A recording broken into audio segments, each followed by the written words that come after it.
My aha moment when I decided to change to net10 occurred in a school situation because I work at a community college.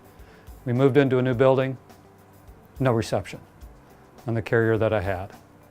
But I saw a student talking on his cell phone, so I asked him, what service you have? And he goes, oh, I have net10. I don't know, it's net10. I went out the next day and bought a net10 phone. And it worked perfectly in the classroom. It was one of the best decisions for communications that I've done. The nice thing about net10 is it says what you get and you get what it says. Plain and simple. There's no fine print, there's no hidden contracts, there's no hidden meaning. I put a refill card in this. I'm good to go for however many minutes it is. Simple, painless. It is what it says it is.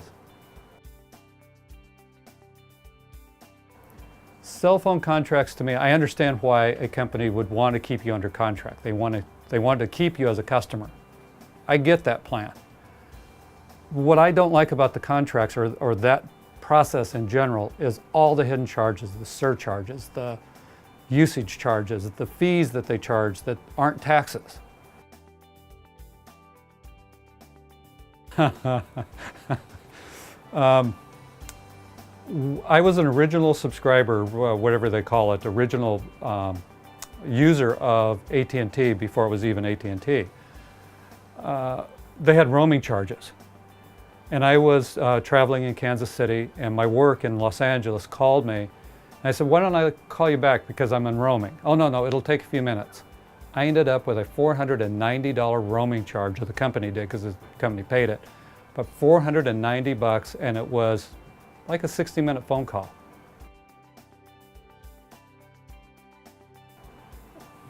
I never had that with this. There's no roaming charges, there's no additional fees. I didn't believe that, by the way. I did not believe that the ads were quite accurate. Oh, there's always going to be a charge. There's always going to be some fee. Never had one. Never had additional charge, never had additional fees.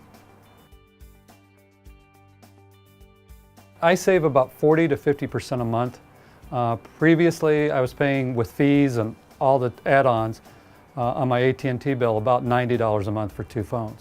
The phone that I carry with me, and my wife has a phone, and it's less than $50 a month. I think the last time I put a 1,000-minute card in this, of course, I put a 300-minute card in hers, and she's used it for 3.5 months. My usage varies every month depending on what my project I'm working on. When I started, I go, oh, I'll use about 300 minutes a month, and I could fill it up with a 300-minute card.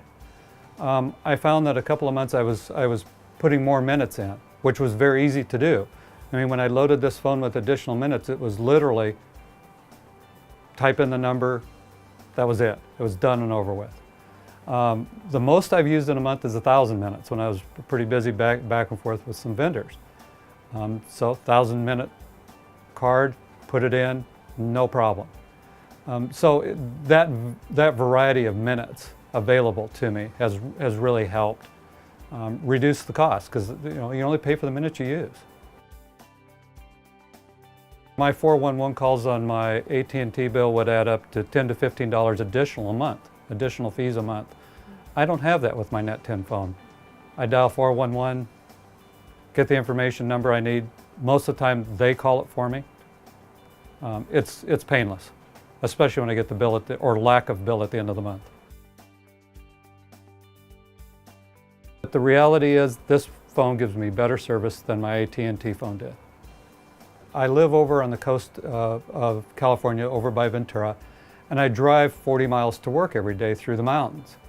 My AT&T service would drop calls through the mountains going on Highway 126. My little net10 phone, service all the way through, all the way from Ventura to Santa Clarita. This was the second phone that I had because the first one I dropped. And it's typical phone, doesn't like to be dropped.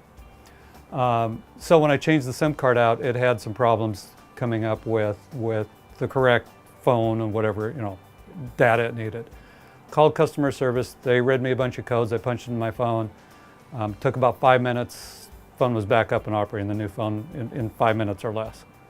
So from that standpoint, the customer service that I've had to use on it has been seamless. I have. Net10, with the reception that I get when, again, other people in our building are not getting reception, they've asked, what are you used to be an AT&T customer, how are you getting service? I said, because I dropped AT&T and got net10. Well, it's just the phone. I said, okay, whatever it is, net10 phones and the service works. That's the bottom line. And I've told them that. I hope they've gone out and bought a net10 phone. Some of them haven't. They're still struggling with service. I don't struggle with service. It works where I need it to work. For those of us who like quality, who like service, who like reliability, who like paying less for cell phone coverage, I recommend net10 wholeheartedly. Is it for you?